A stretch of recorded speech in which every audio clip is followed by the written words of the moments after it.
Now that we have the lighting in the studio all set up, I want to do a video on lighting, but not with any of this. Just forget all of this. I want to show you lighting here.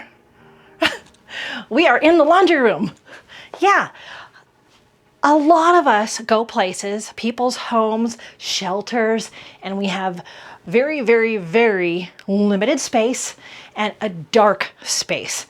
And I thought, let me find the weirdest shaped room here in the building and let's see what we can do to turn this into a little studio with minimal equipment. I am using one Speedlight today, maybe a reflector, but that's it.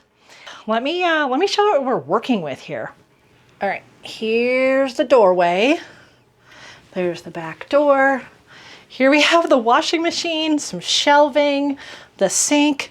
That's probably where I'm gonna stand in this corner over here. And if we turn opposite the corner, that's where the dryer is and just the cubby for the mop bucket. Super small, really, really small footprint. I don't know if I can show you that. That's it. Hey. So that's what we're dealing with today. All right, here's our minimal gear setup. Obviously, get your camera and a lens. Right now I have the 24-70 on here, but I have a wider angle, the 17-28, which I might need. So I brought that down the hall too. Let's set that down for now. All right, the light. I just have a regular Flashpoint speed light. I'll put a link to this in the comments, but really any speed light that's gonna work with your camera will work. I've used those little Altura, like $80 ones at the shelters. I use those for years. So just your regular old speed light, turn it on, you can kind of see. And I typically put this in manual mode, but we're gonna try with TTL today as well. So just a speed light. And I have a little foot for it too, but I didn't even bring a stand back here. So we're gonna see if we can set it on a shelf or use it on our camera today. If we do set it on a shelf, I need a trigger.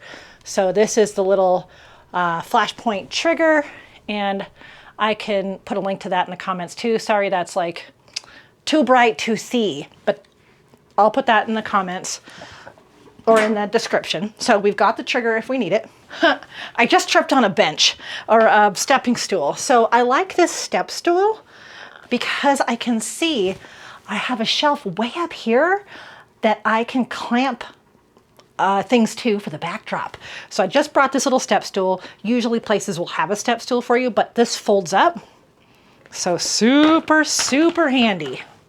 And I did not bring my dog today because she doesn't like flash, but we're just gonna use Wiggles, and I can go a little bit slower and talk things through without having an actual animal here.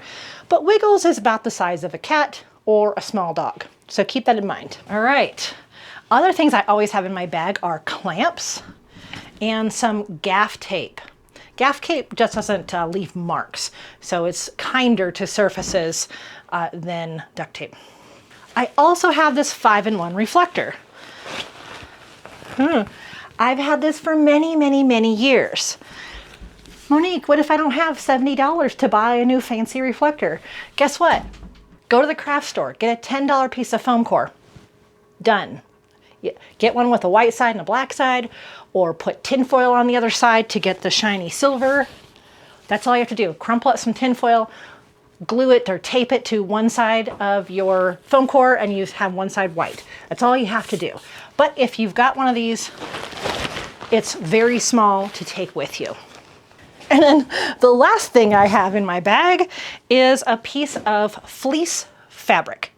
Can you use a blanket? Yes. Can you use all the kinds of things that I had in my video about finding backdrops at your hardware store?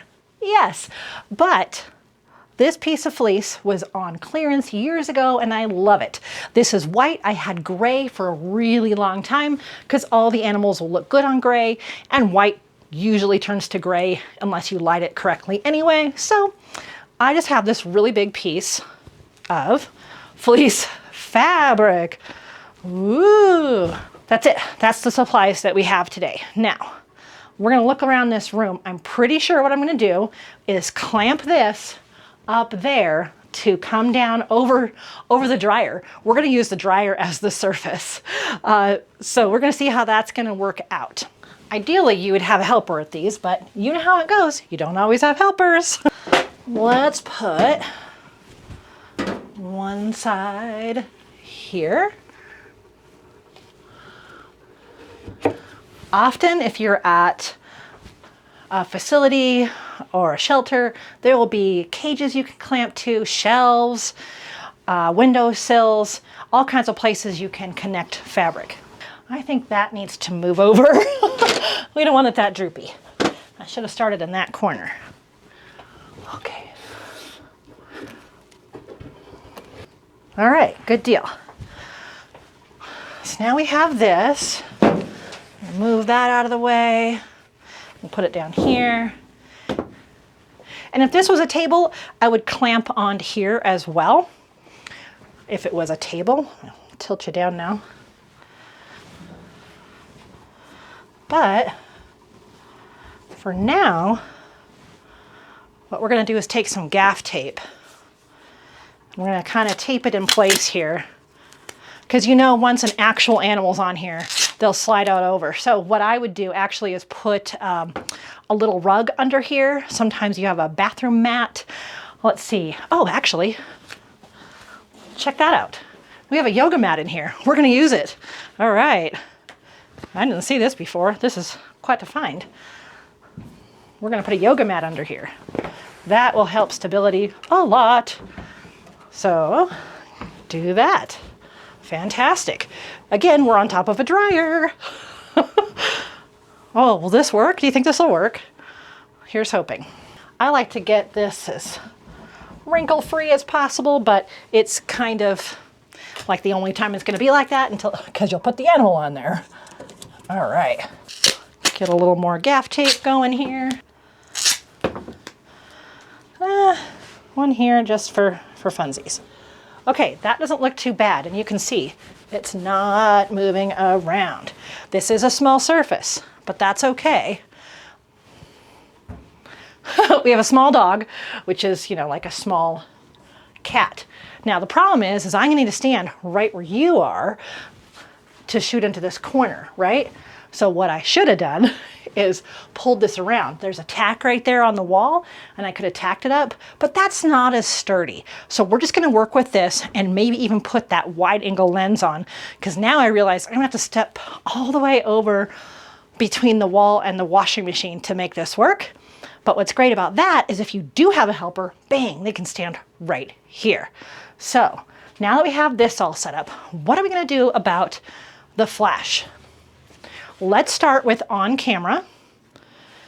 I'll show you how I would light this on camera. Let me take it off of manual though. Let's do, we're gonna do TTL.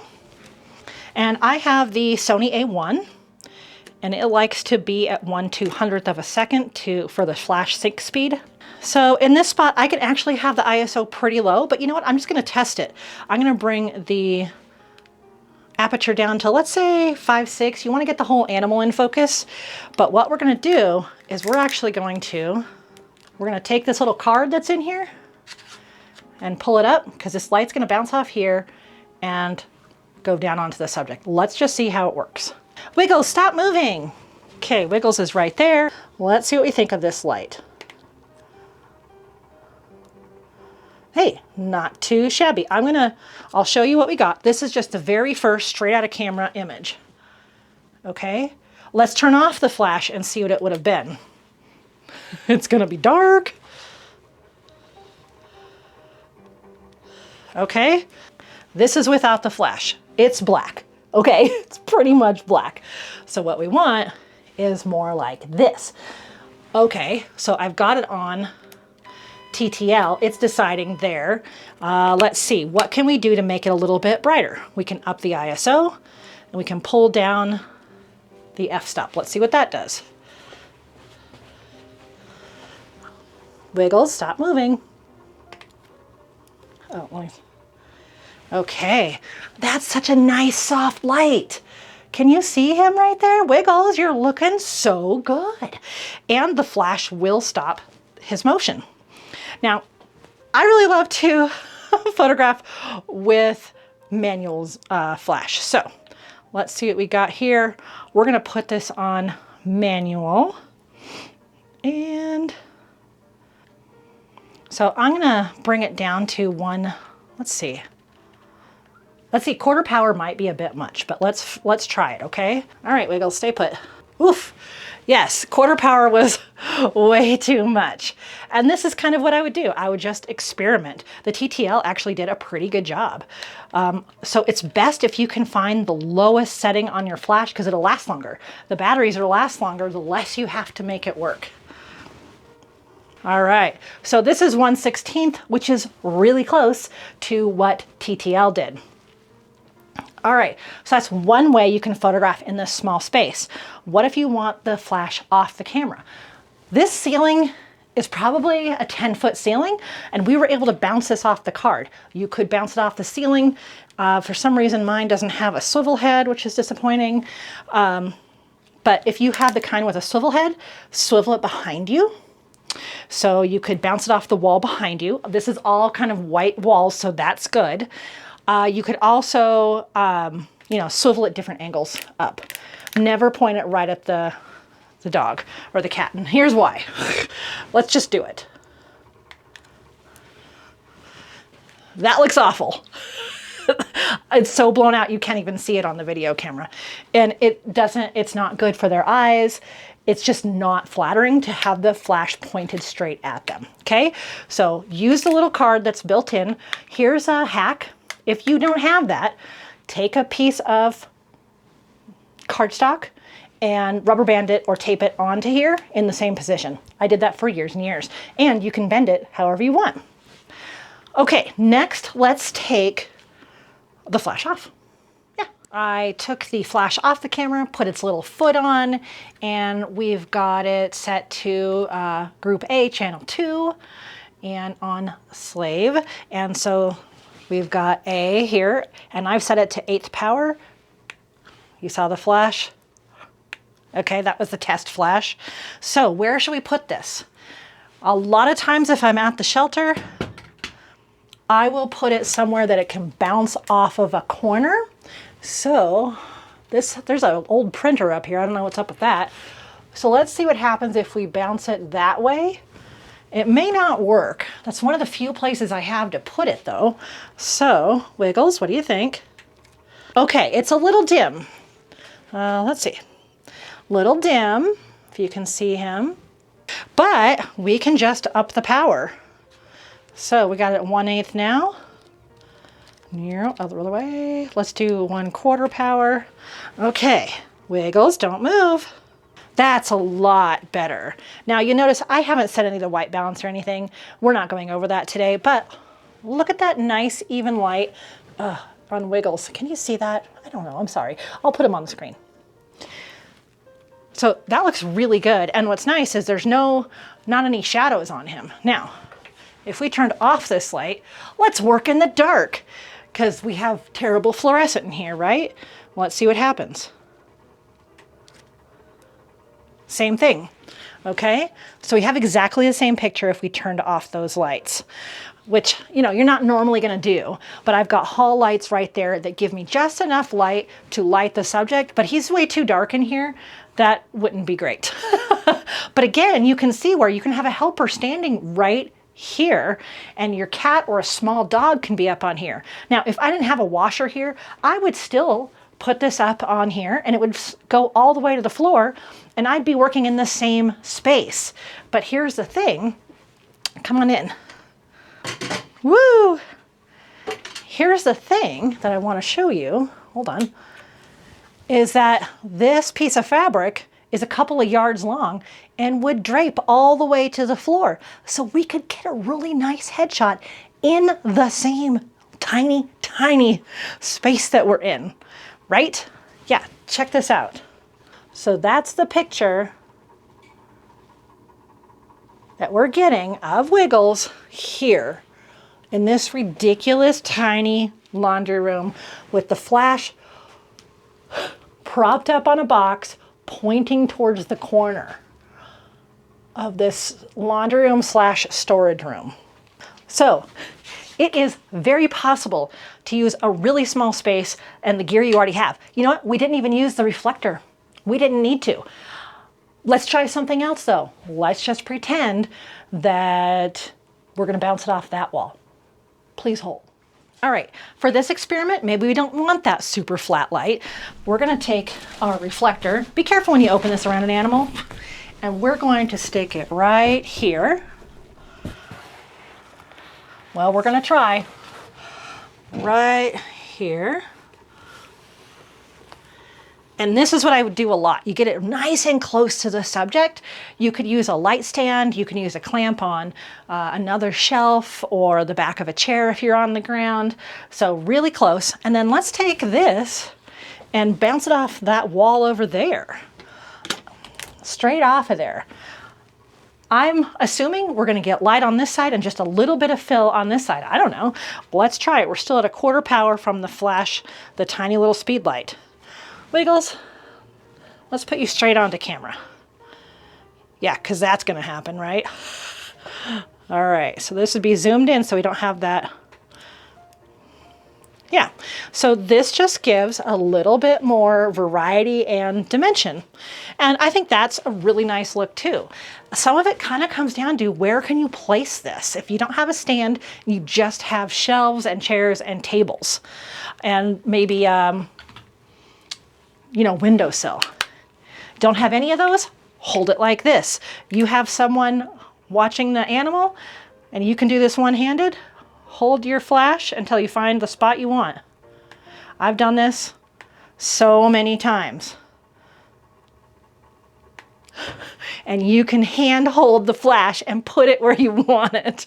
It all works, okay? That is really all you need to take a picture of a dog or a cat in a laundry room.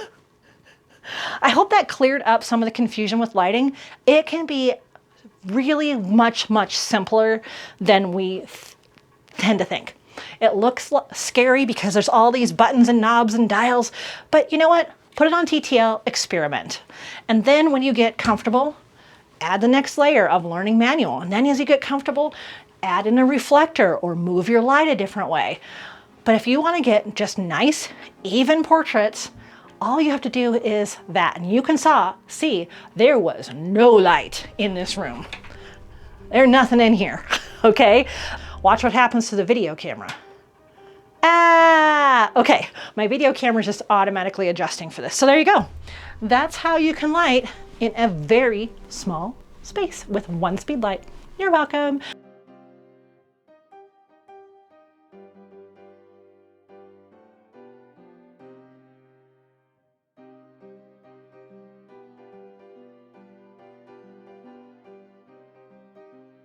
I'll see you in the next video, and as always, I wish you many woofs, purrs, and TREATSs. Thanks, Wiggles!